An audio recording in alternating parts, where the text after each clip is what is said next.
The system is like a jigsaw puzzle, and you can change the size of a piece, but then all the other pieces need to move as well. Maybe you try and build less generation and you really drive on flexibility. Maybe you try and do more energy efficiency to reduce demand. You've got to really have a deep understanding of what you're trying to achieve.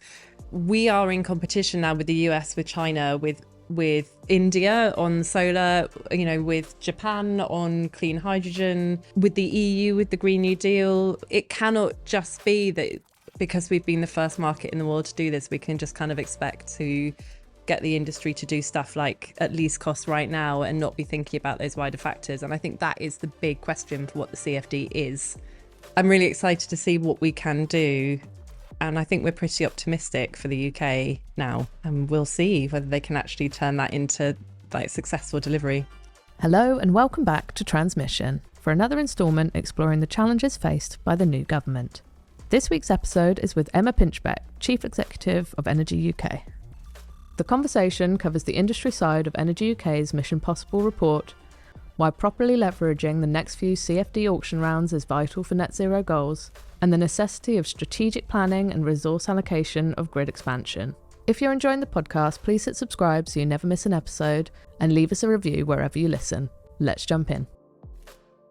Hello, Emma. Hello. Welcome to the podcast. Thank you very much. We're all quite excited here at Modo to have you in the office. Energy UK is a big part of our whole world. And yeah, the work that you guys do is awesome, and really excited to talk to you about it.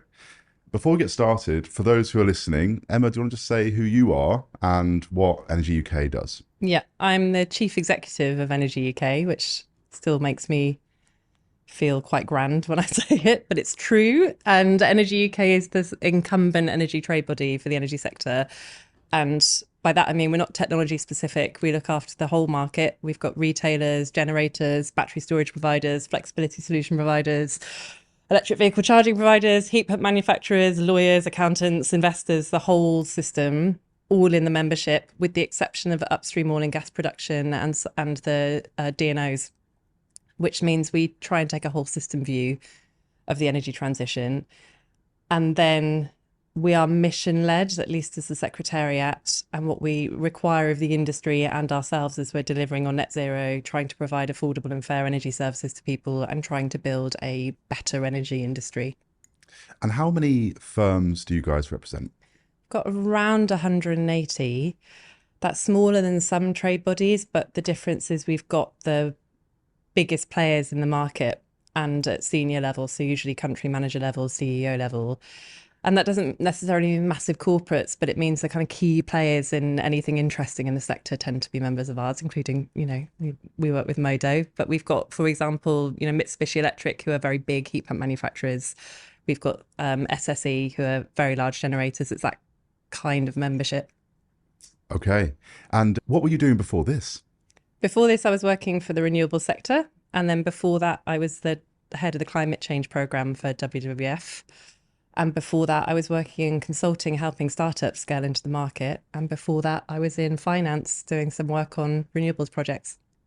And before we jump into some of the policy directives and the work that you guys, the mission that you're on, just an idea about how big the organisation is and how that's split up. So how many people are in Energy UK and what do they all do? I think we've got about 45, 50 people now.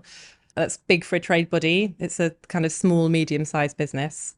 And what do they all do? So what do they do? It's a good question. With trade bodies, you don't know whether, are you clipboards in Westminster chasing MPs, or are you out, bringing, CEOs together in workshops? What do you got? Oh, writing reports? Probably a bit of all of this, right? All of it. So how does it split up? We've got a very large policy and advocacy team at Energy UK, and that's a deliberate choice because trade bodies do a variety of things. They can bring industry together to network. They can hold conferences and events to allow you to kind of sell up and down the value chain. We do a little bit of that, but not as much as some other trade bodies. Then trade bodies tend to do things like responding to the media. It's not PR, but we're the first voice that's asked about an issue in the sector. So we go onto the radio and defend or promote the sector and talk about it to the public. You get on the Beeb quite a lot. I do get on the Beeb quite a lot. Yeah. Who knows why? That's cool. That is cool. We've made a real effort in my time at Energy UK actually to do the media as much as possible. because we think there's such a massive change coming with the energy transition that we're part of talking to the public about it as well as our members. You know, we've got to get out there and talk about these things truthfully, you know, with evidence, clearly, in a language that the public understands. So we do quite a lot of that. And then the policy and advocacy is the biggest bit of our work, which is we get industry together in working groups, in committees, in workshops, and we have our own specialist secretariat, and they analyse government policy, they provide economic insights, they try and work out the best way that we can create the regulated market and the policy frameworks to enable private sector investment and innovation. And we take that to government and to officials as often as they'll let us go and see them. My personal view of this is like, you can't just shout a message at officials and not have it be true. You've got to really have a deep understanding of what you're trying to achieve.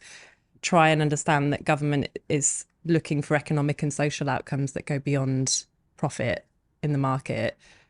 Try and meet in the middle with what they're trying to do and what industry wants, and evidence-base everything you do. So we've got a real team of experts, like first-class people that have come from all over the industry, from places like Citizens Advice or from environmental NGOs, or, you know, the planning inspectorate have got different backgrounds and can try and be that, I suppose, diplomat between government and the industry. And we're going to, before we jump into the detail, I'm interested to know, what's it like at a group as big as Energy UK with so much change in Parliament? So this has been, the last couple of years has been a bit of a rocky ride. Yes. for British politics and who's doing what in different parts of Westminster. And how do you navigate that? Well, I had a tactical second baby around the time that it got really bad. And I think they got through four energy secretaries in the time that I was out, over sort of 3 months when I was properly out and not really looking at my emails. It was spectacular. The honest answer is, I think we've been really pushing to have clear, positive messages, particularly on net zero and the energy transition, because that's what our international investors are looking for in the UK. With all of the political turmoil, our markets are actually really stable here. It's a massive UK success story. And the repeated case I've been making to government for the last 2 years of my life is that is good. You have that as an insurance policy, but investors also read headlines. And so regardless of who is the Secretary of State, if you could be consistent about messaging that net zero is good, that it's an economic benefit, that you're going to, you know, continue with stable markets, that would be helpful. We didn't always achieve that. I would say one of the things about the general election has been a big shift in the mood music on energy transition and the value of it to the economy. And already I'm feeling a kind of positivity back from the sector and from our investors. How do we cope with it otherwise? As well as people who are real deep energy geeks, we've got people that really understand politics, and we've got relationships with all of the political parties in the UK. And as much as possible, we try and anticipate stuff coming before it happens. Because there must be sometimes you wake up, you check the BBC, Yeah. and you're like, Oh, no. That's a frequent, I mean, that happened literally this week. All right. I've been doing dinners, I've been working on this policy objective, and now they're out. It was a bit like that. It has been a wild, you know, just personally, it's been a kind of wild 2 years. I think we're all quite tired across the sector. What has been nice to see is there's been a bit of a change in mood music. This isn't a party political comment. I don't think it's necessarily about the policies even. It's just because the new government has a very large majority. And so it feels a little bit more predictable and stable, at least for a year or so. And it's wicked. It just so makes it helpful for the industry, doesn't it? So it doesn't matter whether you're left or right. Just having, particularly in our world, there's a. I mean, you're obviously non-partisan. I suppose I'm non-partisan, but we've got competence now. I like non-partisan, but well, non-partisan, but well, I'm a bit of a fanboy of Ed Miliband anyway, and then because I just think it's great, and then also we've got competence. We've got competence back, so we should be able to get a lot of stuff built. It's very exciting. Yeah, I think that's true. The mood music matters for the industry, and in the time I've been doing this, which is now a depressingly long time, that is the thing that government has always underestimated, that the message matters sometimes as much as the policy, the kind of vibes for investors who are a flaky bunch. And I think I'm really excited to see what we can do And I think we're pretty optimistic for the UK now. And we'll see whether they can actually turn that into like successful delivery. Yeah, well, it's all about planning reform, isn't it? That we can get more things Oh, built. yeah. But yeah, good mood. I like that phrase, mood music. Can we go, 5 on a mission? 5 on a mission for Five clean on a energy. mission. I Yeah. love that. By the way, that's not actually the title of the report, but I like to think that they put the press release out in that way because I sound like an Enid Blyton novel. So Yeah, yeah, I'm that's what I just was being thinking. trolled by my comms team quietly. Yeah, so what, okay.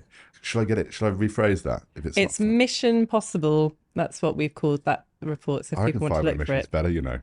I'll tell that to the comms team. So what is mission possible or 5 on a mission?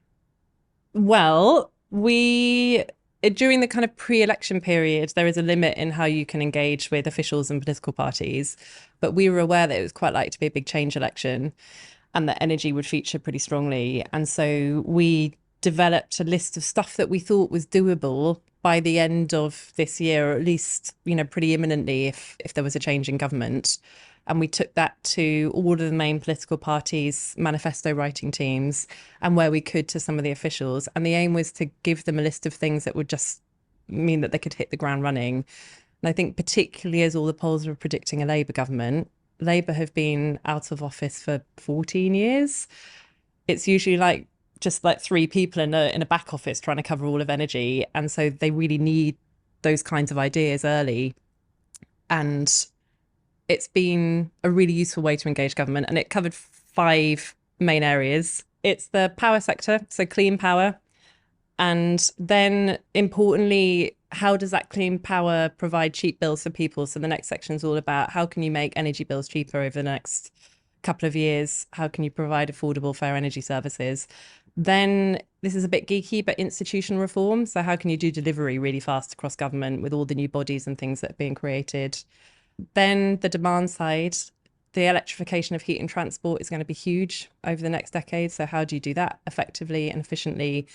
And lastly, it's been really overlooked for the last several years, but the relationship between EU and UK energy markets is really important, particularly on stuff like carbon pricing. So there was a set of ideas there as well.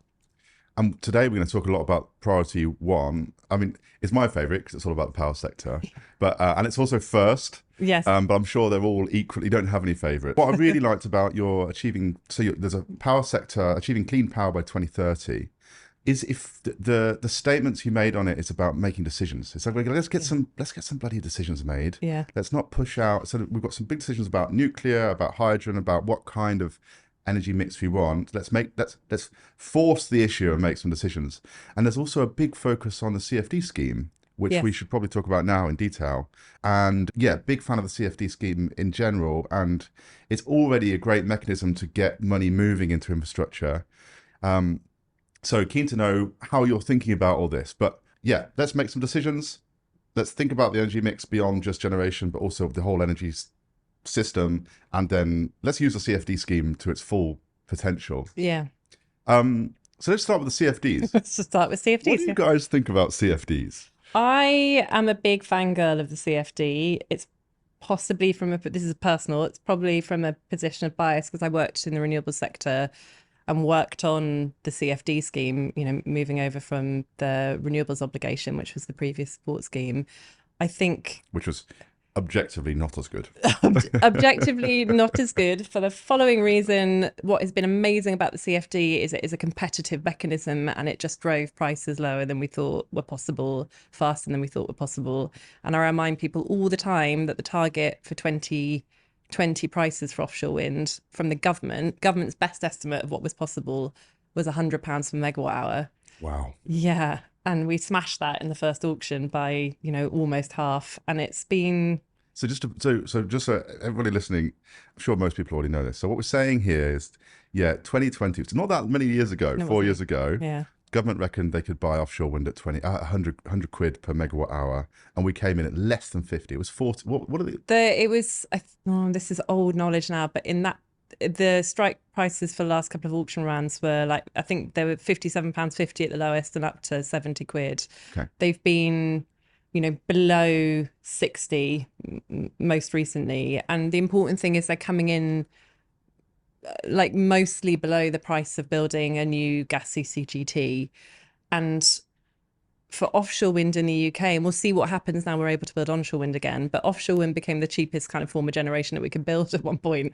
And that is just, someone reminded me the other day that, 10, 12 years ago, the renewable sector, when I was working for them, were skeptical about whether or not offshore wind could scale up. Like, we as an industry were skeptical about it.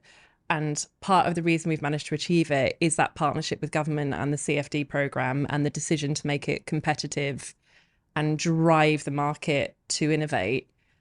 I think we can be really cynical in energy. We're always worrying about the kind of next problem, and we forget how far we've come and all the things we've done that people just said absolutely were not possible. Yeah. So, It's an industry of exponential curves, right? Yeah. And humans, we all do. I'm not immune to this. We all underestimate exponential curves. You look at the cost curves for battery capex now. It's incredible. We're going to talk a lot about CFDs now. We should probably explain what a CFD is. So I think you're the fourth person we've had on this podcast who we've given the chance to explain what the CFD is. And in as few words as possible. It's a bit of a challenge. How do I think about the CFD? I'm trying to think about the most efficient way of explaining it. I always think of the CFD as a way of easing investor concerns about the return they're going to get on a project. And the way that happens is the project bids in a price to the auction system. And when the final price comes out, that is the kind of benchmark. And if the wholesale market goes below that, the government pays the developer up to the value of that price. So they kind of just reinforce the price that they get. If it's the other way around, the developers end up paying the government. And through the energy crisis, that meant that the Treasury was making quite a bit of money from the renewables projects. Hooray! And so it's good for the Not consumer really in that talked way. about enough. Not talked about enough. No, that everyone always talks about the other way around. The internet trolls online, but what about the... Yeah, it goes both ways. So over time, you should get this kind of much more even, predictable price. And if you know anything about pension funds, what they like is even, predictable prices, because the folks who are in pension funds are not sophisticated investors and they have to minimize risk. But that pension fund capital is very cheap, and that's what you need in large infrastructure projects. So that's what the CFD does. The other clever thing about it is an auction system. So what that price is that they're kind of measuring against is determined by what everyone bids in, and you might not get offered the contract. And so you have to bid in as low as you possibly can to try and get a contract for your project. And that kind of makes sure that that price is good value for people. All right, we've been doing the CFD for a while. Yeah. So what's good about, well, we talked about what's good about it, right? It drives down the cost of these investments, big multi-billion pound investments. But what needs reforming about it? You guys have got a lot of thoughts about this. What's the policy, what's the objective, and then how do we achieve that through reforming the CFD? And this is a bigger question than just more money in. I mean, there's lots of discussion about round sizes and reading what you guys have put together. There's more to it than that. So how are you thinking about it? It's really important to say that the Mission Possible work that we've done is about what can you do over the next couple of years. And the reason for that is that we had an eye on a Labour government implementing a 2030 clean power target, which they are doing. And so we were working back from, right, if that is the target, what are the immediate priorities for the next couple of years? And really, we think that a 2030 clean power target means we've only got this auction round that's happening like now, and we'll get the results in the autumn. Or at the next auction round, it's possible you might get some projects in 2 years' time that could be online by 2030, but that is quite, we're allowed to say this is quite squeaky bum. You can say whatever you want on this podcast. We don't report for anyone. First use of that, I think, in an energy podcast. It's almost a problem. The lead generation time on an offshore wind project is between 4 and 6 years. And so if you do the maths, and we've got this auction round and the next auction round, that means our recommendations are all about basically stability to try and get as much stuff as possible built and commissioned in the next 2 years to be online by 2030. That's why so much the focus is you need a bigger budget and you need to make sure that your prices are right. And you might know this, but we had an auction round fail last year and a quite ropey auction before that. And the reason was that the calculations done on what the appropriate price for those contracts should be were inaccurate, and they were inaccurate because the UK didn't properly estimate the costs in the supply chain creeping up globally. They didn't really understand how much competition there now is for things like cables or the boats to put up wind turbines or the commodities going into making wind turbines, and they got the cost estimates wrong. We've corrected that now, but we should make sure we're on top of it, and we should make sure our modelling is better. And we need to make sure we have budgets big enough to commission. I mean, we're going to get 3 to 5 gigawatts, we think, out of this auction, but you're going to need 6 to 8 minimum out of the next auction.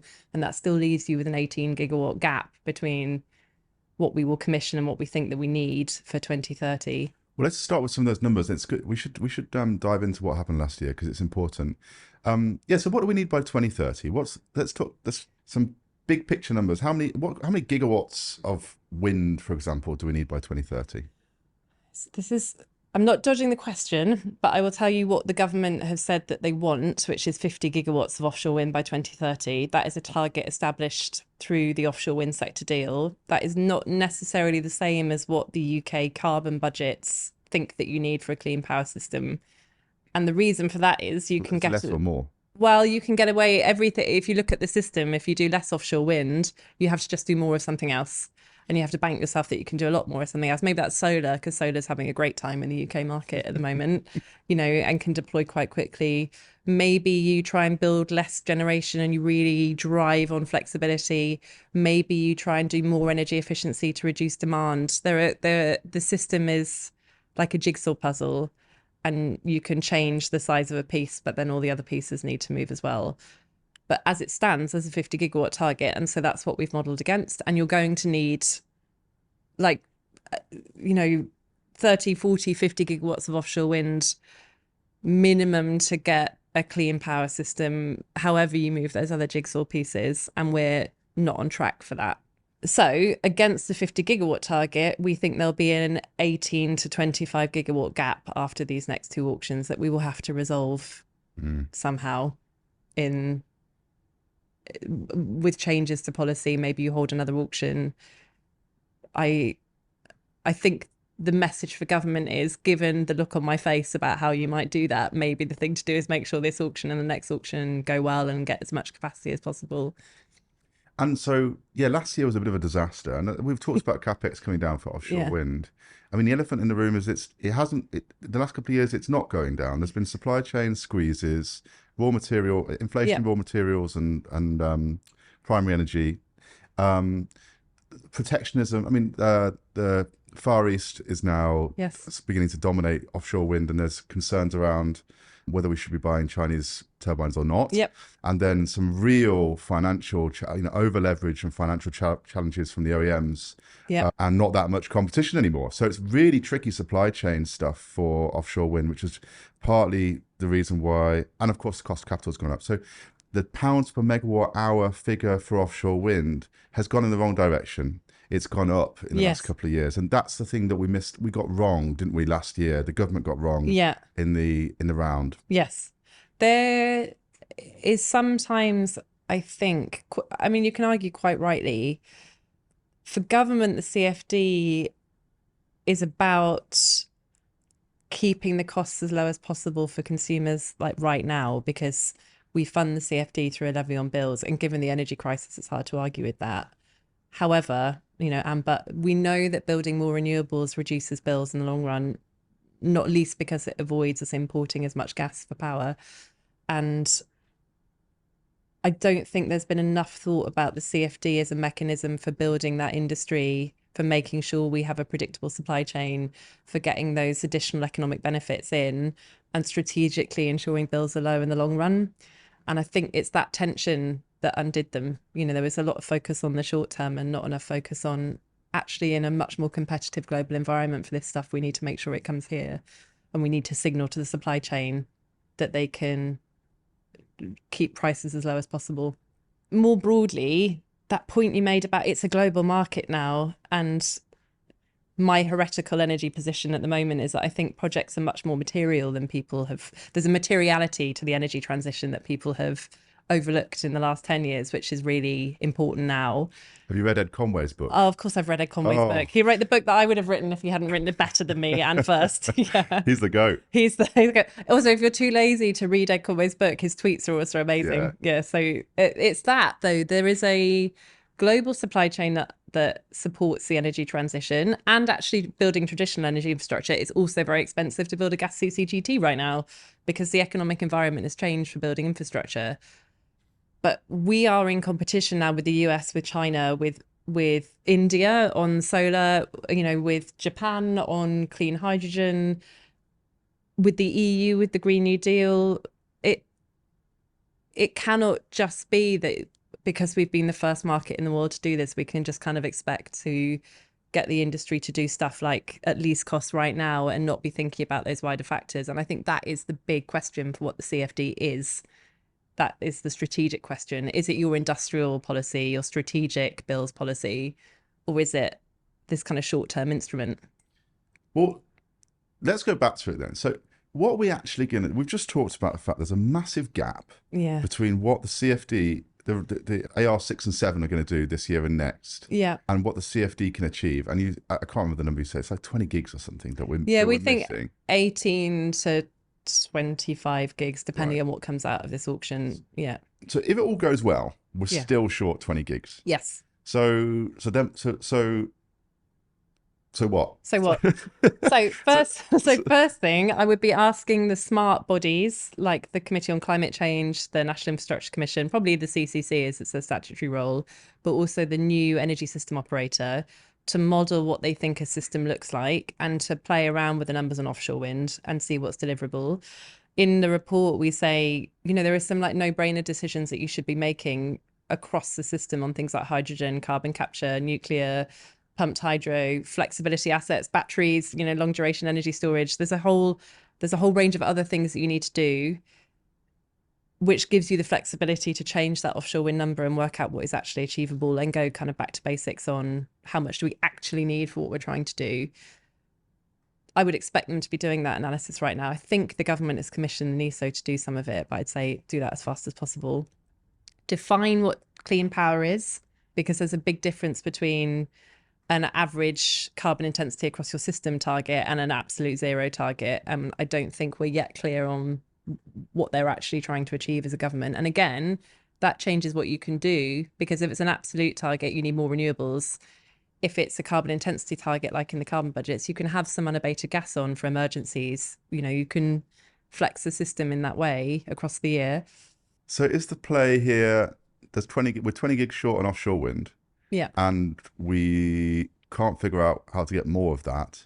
So we're going to have to do more CCS and hydrogen and things like that to fill the gap. That's the argument. Yeah. Well, my understanding, and I'm expecting to see a lot more sophisticated modelling now there is a Labour government and people are really asking about this question. But certainly in the analysis that Labour had done in opposition for their 2030 target, there was a big uptick in the amount of renewables deployment you needed, but there was also a much bigger uptick in the amount of flexible generation that you needed, including on hydrogen and carbon capture and storage to help decarbonise gas and everything on the kind of flexible generation end of the market. We're hearing a lot about the renewables bit, but we're hearing much less about that other side of the system. And that, if I were in government, that is the bit that I would be trying to get right. And that gives you some flexibility on renewables.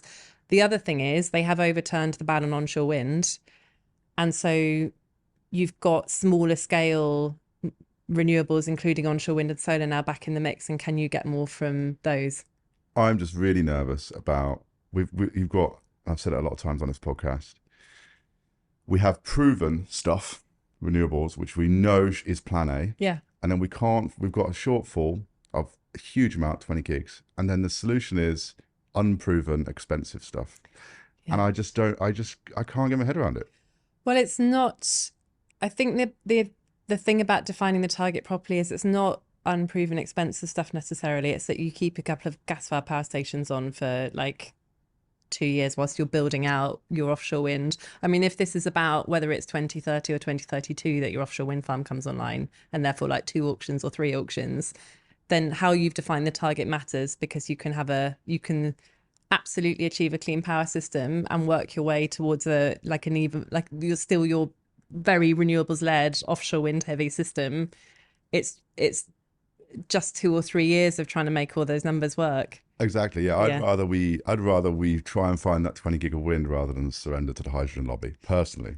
I don't. So we're technology neutral, right? And we tend to follow smart advice from people like the Climate Change Advisory group, CCC. In every system model I've seen, it's a range of technologies. And the Energy UK view on the market is like huge amounts of renewables. I mean, the target gets revised up all the time, but let's say 75%, that's in the carbon budgets. Could go even higher if you can get flexibility right in order to balance the market. Most of that will be offshore wind in the UK, pretty convinced of that. But we've also, in the cheapest system models, you've also got at least one grid scale nuclear power station, so a Sizewell, as well as Hinkley. And in most of the cheapest system pathways, you've also got to have a solution for flexible generation. And at the moment, that solution is some gas-fired power stations that are abated in some way. That's the collection of stuff. What I think is not okay Agreed. with hydrogen is it being touted as a alternative to electrification. Our view is the cheapest system model is one where you electrify stuff up to the point that it's not the cheapest thing to do, and then you use other technologies to fill in the gaps. But for something like a 2030 target, what I'm outlining is you've got this range of technologies you have to bring on, and it's the order that you bring them on that gets you there or not. And I think it's completely appropriate if you're changing your overall target to have a look at the volumes of stuff that you're procuring and when in the decade you're procuring them. Yeah, we've ended up talking about stuff other than offshore wind. Yeah, let's come back to it. So okay, what else can we do on this? Let's come back to CFD for a minute. What else can we do here? So if we're talking about like not whole scale massive reform, things like, you know, whether or not it's, you know, deemed or pay as clear, or, you know, without hugely tweaking the CFD, there are still some things you can do to get more capacity away over the next couple of auction rounds, including make sure you have the right size budget and make sure your modelling is better on things like the international supply chain, critical. But we've also argued for a longer contract length, so you could extend the contract length out. And it's these kind of small tweaks to the CFD that just make it that much more attractive and mean you probably get more capacity through.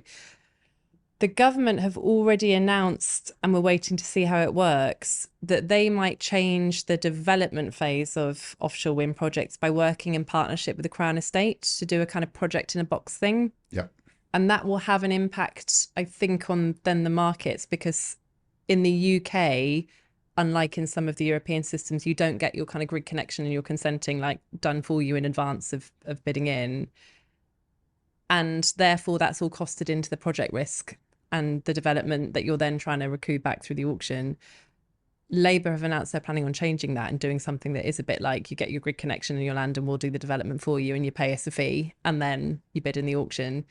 So we already know there's going to be some changes to how that works. Our big message at the moment, though, is like, given how much you've got to do, there is a minimum amount of change that you can probably tolerate through the markets at this stage.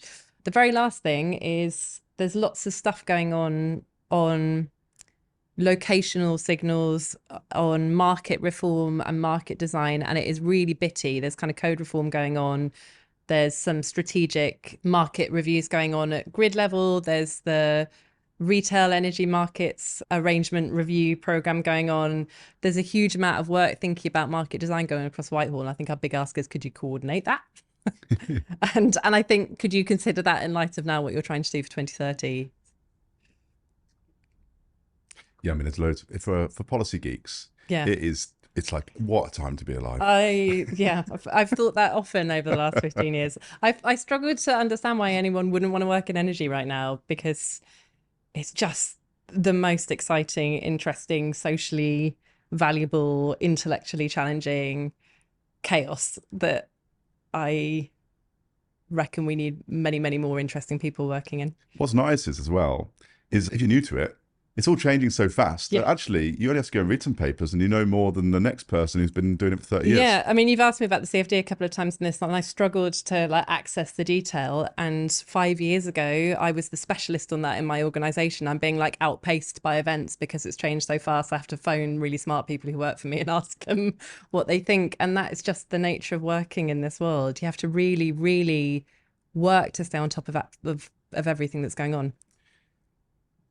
The other big one to talk about is grid expansion. Or grid Yes. expansion is a bit of a funny word, isn't it? 'Cause that means you solve this by it's always a solving by expansion, not optimization route, and we can argue both sides of that. But how's Energy UK thinking about grid expansion and essentially getting more stuff connected to the grid faster? Yep. It's the critical thing. And actually, I should note it's the critical thing for the energy sector. But one of my jobs is to speak to the other business groups, like the hospitality industry, the manufacturing sector.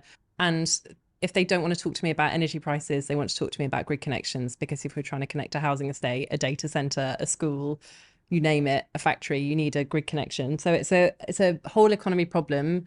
I think both the last government and this government have been absolutely right in making it a treasury responsibility, a kind of prime minister responsibility now, rather than just a energy department responsibility. It's a kind of strategic thing about pushing change through Whitehall. And then it's a mix of planning. We're going to have to build some stuff, so we need to get the planning permission to build it. That's pylons, substations, cables, infrastructure, and a conversation with the public about the value of that. A really clear one about why and what we're building. I think your point about building stuff efficiently. So we need a planning system, market design, regulatory system, which means we build both in advance of need, but as little as possible. And I want to see how you get that balance right between the two. There's unquestionable we need to build a huge amount of stuff and we're behind, but also it's funded from bills, and you need to not give any industry a free pass to just build loads of stuff. It needs to be done efficiently. And there's a big conversation about how you do that right now. I don't know how, we said we weren't going to go down the locational pricing rabbit hole, but I can't help it. Well, I thanks. don't know how we solve this problem without sorting out locational pricing, right? Because the locational pricing is a proxy for efficient use of wires, right? And we've got to get moving on it. I think it is unlikely that we will make it. This is, a personal view. So Energy UK is still working through the kind of big changes that came out of REMA in terms of market proposals. I think the industry collectively has said not nodal in the UK because it's so much uncertainty at a time when we're trying to build a huge amount of very large infrastructure in the UK. But the jury is out on things like zonal and other market arrangements. I think everyone is aware you need a stronger locational signal somehow through your market. How you do that is the subject of pretty intense debate across my membership. I mean, your job's impossible, right? I'm going to have a go at it, have a go at empathy now. Yeah, it's because you've got so many different members, and they've all got. Some of them will have projects in certain places. Build. It's the kind of project that you build, and the kind of client or customer base that you have inevitably dictates your view on the right market solution, right? So that's the nature of business. I don't think it is insurmountable in that everyone thinks that there needs to be a more locational price. Renewables are geographic. We're moving to a more distributed system. The way that people use their energy is changing. Quite clearly, you need a different sort of market design. Second thing, absolutely politically, we need ordinary people in their homes to experience the value of renewables as soon as possible, because otherwise I think the wheels will come off net zero. You can't ask people to spend money building a huge amount of infrastructure and then not have them immediately benefit from it. I think people won't wait the 10 years for those benefits to flow through the system. This is political, not economic. So we've got to do something to bring those benefits forward. Market design is one of those things, but you can also do it with things like moving the policy levies off bills and offering more targeted support for vulnerable bill payers. So, but everyone agrees that there is a need there. I think the thing that also everyone is aligned on is, regardless of the market system, you need to build a absolute ton of stuff, loads more wires, loads more cables, loads more pylons, loads more substations. And importantly in the UK, and this is a bit where there's a genuine thing to weigh versus some other systems like, I don't know, ERCOT or Chile, where there are locational signals, a lot of our infrastructure is massive and geographically constrained in that it's going to be in particular parts of the country, and it's not very movable regardless of what the signal is. And a lot of it will be on the CfD. So there's a whole chunk of the market that will just be off anyway. And then we have the capacity market as well with 20-year contracts. This is my way of saying, I think it's really important, but I think it's a more nuanced discussion than we end up having, where everyone ends up in their own camp yelling at each other. And and the exciting bit of it is the UK is what I've always called a 50-50 system. We've got large transmission connected nuclear, offshore wind, pumped hydro, big assets, infrastructure funds, pension funds, the guys that like stable, predictable markets. We've also got 50% of our market that's going to come from like engaged consumers, EVs, low carbon technologies, onshore wind, which is more distributed, solar, which can be very distributed and on rooftops and in homes. You haven't mentioned the battery folks yet. And batteries. There's a kind of like centralized traditional world coexisting in the UK with like what I call like the jazzy fun world. And oh yeah, we're in jazzy fun you're world. in jazzy fun world. Don't tell the renewable sector I said that. And we can try and work out how to do both. And actually, I think that's our offering, is that this system will be extremely interesting because it's not either or. Therefore, yes, my job is a nightmare, but it's not just because it's not a kind of vested interest pulling me in different directions thing. It's actually philosophically, I think the UK system is in a slightly different place.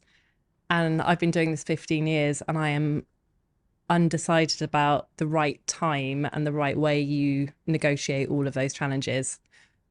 What I would say is with the Labour government's 2030 target is the government has put the emphasis on building a lot of stuff because they have to. Back on grid expansion, what should we actually do? Because I railroaded that conversation to bang on about my nodal fantasy. You and everyone else in the energy sector, I think. Yeah. And I think there is a transitional arrangement where you can get to nodal over a couple of decades. But anyway, let's not talk about nodal and zonal. What do we have to do to get more grid expansion? What do you want to see government do? By the way, I think you're right about the timing point. There's the kind of phasing thing with market design, which would make a lot of the yelling go away. But we could do this all afternoon. No, we're doing it again. What do we do on actually building grid for the next few years? Again, the report that we put out was very much like, what can you actually do? Not like, what can you do in 5 years, but what can you do right now? And on transmission, the big problem is the queue. It's kind of first come, first served. We're advocating that it be more done on like stuff that actually is likely to get built. So we had 700 gigawatts in the transmission queue at the time that this report was written, and it actually went up because the industry is speculating about what might happen with the queue. So we're above 800 gigs now, aren't we? Yeah, it's that. Like something has to be done with that, and it's gonna have to be some method that everyone gets upset about whittling that queue down. That is the priority there. So that's the first thing. There are lots of good ideas about how you might do that, but that's priority number one. Priority number two, I think, is so when's that going to happen? They've been told to start doing it, and again, some of these answers are like, because we've got a brand new government in, but I think grid will be top of their list. That everyone has spent the last however many years telling government that grid is a problem. Yeah. And they are working closely with the new energy system operator. On which note, the second most important thing they can do is get the strategic spatial plan done.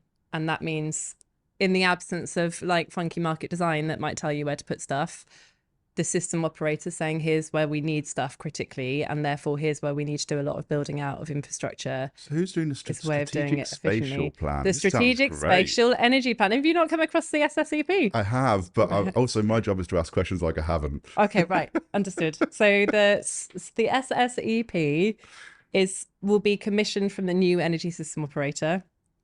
I think it has now been commissioned. It was due to be formally commissioned this summer, and to report back as soon as possible, and like on timelines that feel vague, like no one is going to get any sleep there, preferably this year, if not early next year.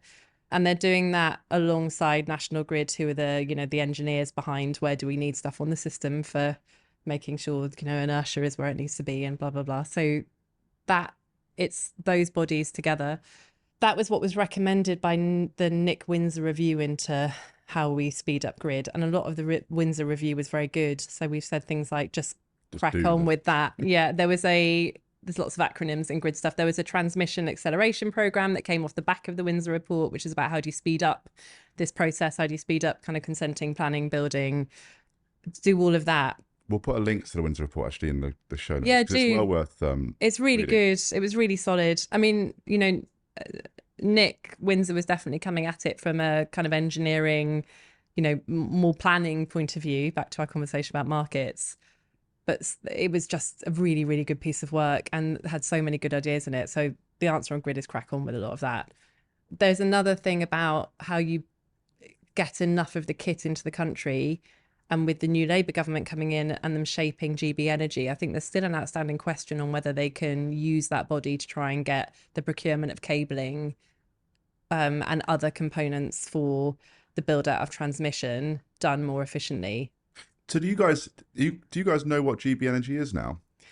They have said some things about what GB Energy will do because the foundation statement has been published, and it was slightly surprising in that it did focus heavily on offshore wind and this new partnership with the Crown Estate to do early stages of offshore wind development.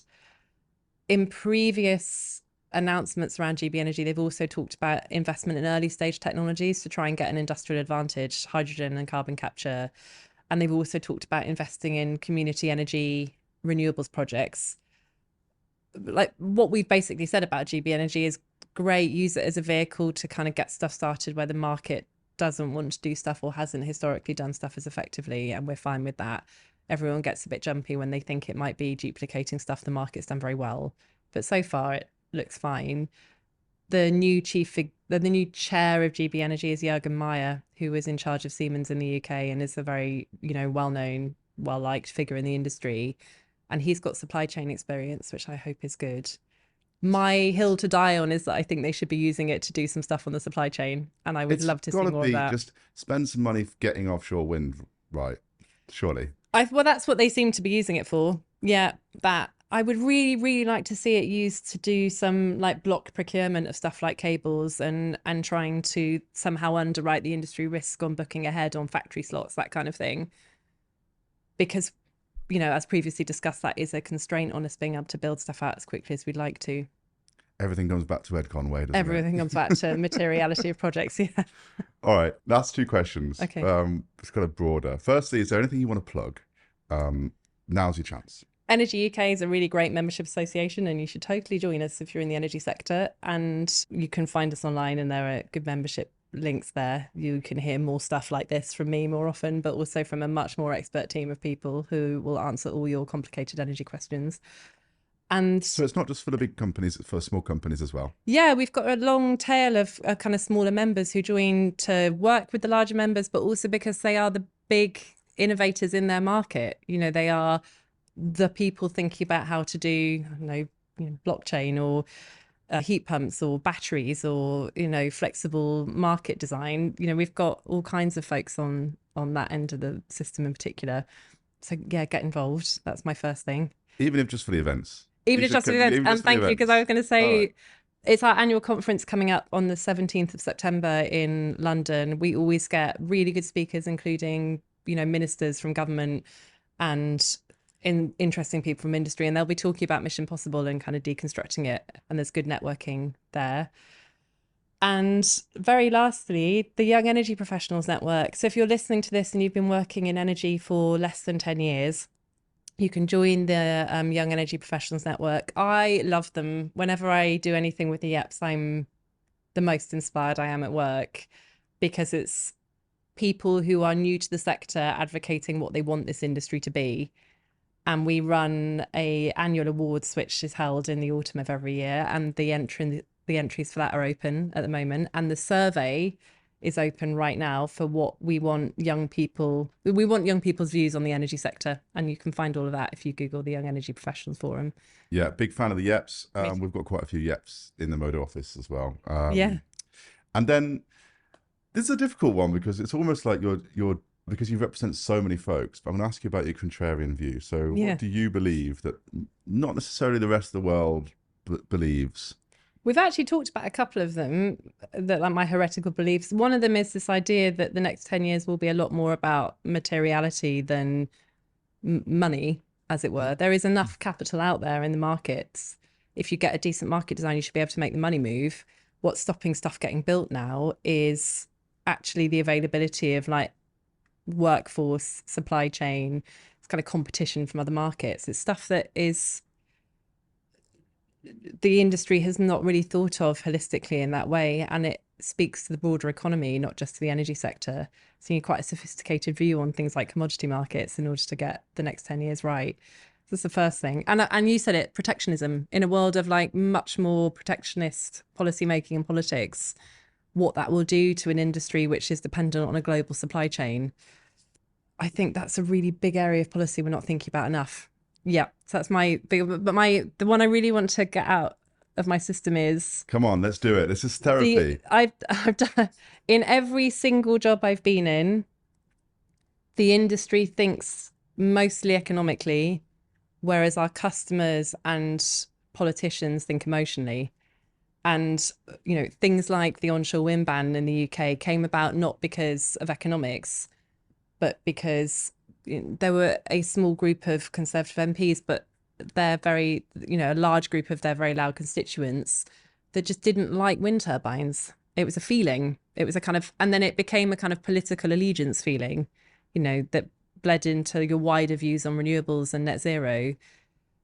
And if we get that wrong as an industry, if we think that this is just about making an economic argument, you know, renewables are cheap, we'll build factories in your community, you know, I think we'll be in trouble. The Inflation Reduction Act in the US has unquestionably delivered more factories, it's delivered more jobs, it's delivered a bigger industry in the US for renewables, often in Republican states.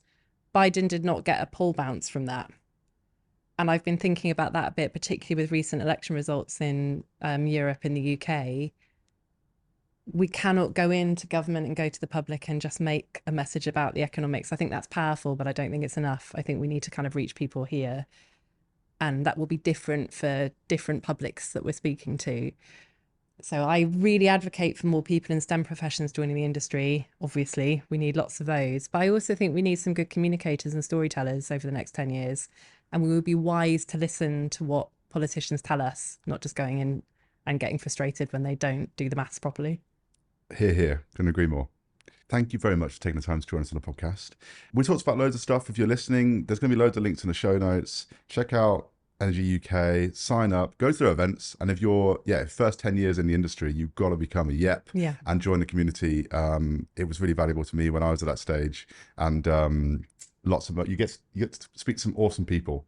And maybe we have a conversation like this again in 6 months or 12 months when we've got more evidence of what's actually happened, and then we can decide whether it's working or not. Completely agree, because it's so fresh at the moment and Parliament's on recess, so we had a kind of flurry of activity, and now, you know, Parliament's gone back for the summer. I think September, October, November are going to be completely fascinating, and maybe it would be good to talk in the new year. All right, well, thanks again for coming on, and we'll have you on soon. Thank you for having me. Thank you for listening to Transmission, a Modo Energy podcast. Transmission delivers conversations from industry leaders and experts exploring energy markets and the operations and technologies related to grid-scale battery energy storage. Check out our other episodes by searching Transmission wherever you get your podcasts. Check out the Energy Academy, our video crash course on how markets in Great Britain and ERCOT work, or head to modoenergy.com to see our written research. Thanks for listening.